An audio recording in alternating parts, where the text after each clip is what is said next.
Thank you, Senator Sullivan. Senator Lautenbach, you are recognized. Thank you, Mr. President and members of the body. And that was a very timely segue. I frankly haven't heard anyone from my district telling me we need to spend more on education. That just doesn't happen. And I'll strike that. There was one email today saying that we need to support the increased funding on pre-K that was in the editorial yesterday. And who could possibly be against that? I rise against that, and here's why.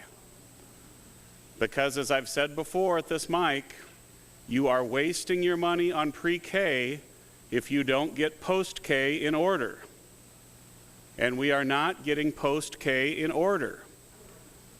And this is not just my opinion, folks. This is not just something I've dreamt up. The advantages of pre-K, comparing children who don't have pre-K to kids who have had pre-K, vanish if you track them to 3rd and 4th grade and compare them to their experiences in just the garden variety public schools. Think on that, and it does make sense.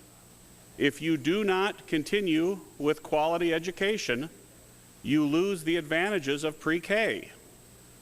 And we are being asked to put several million more in this budget into pre-K. And I know it's not politically popular to stand up here and say no to something like that. Who could possibly be against spending more on pre-K? It is the quintessential quality education bill in that it spends more money. It's what we've all been accustomed to looking for in an education bill, spending ever more money. And I heard Senator Sullivan say that she thinks that we may get to her priority bill soon. Yes, we'd all like to get to our priority bills on the floor. Believe me. You have a better shot than I do currently. My priority bill has a relatively small fiscal note, but I've been talking about it all session long because it has the advantage of providing, where it's tried, quality education for inner city kids. We're seeing it now. There's practically a war breaking out in New York where charters have been having success and bringing hope, and the new mayor is trying to shut them down. And the citizens aren't standing for it. And even the New York Times is editorializing against it.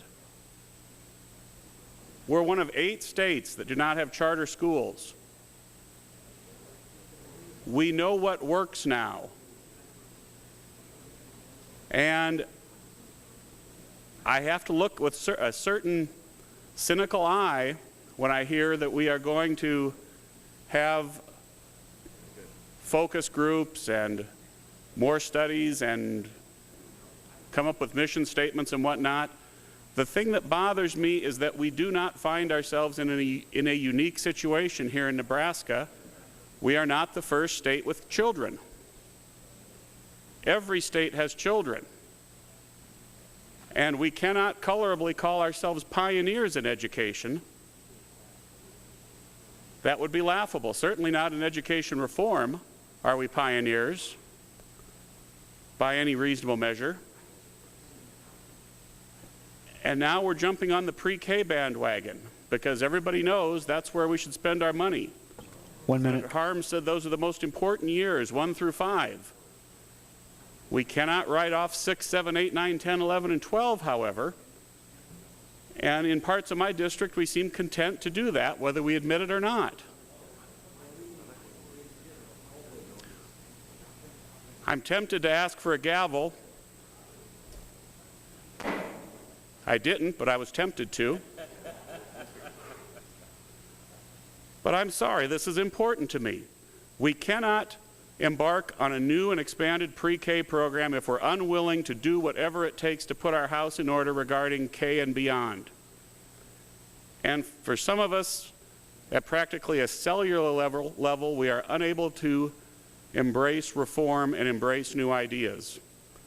And I just don't think we should be spending millions on pre-K when the benefits will vanish if we don't do better post-K.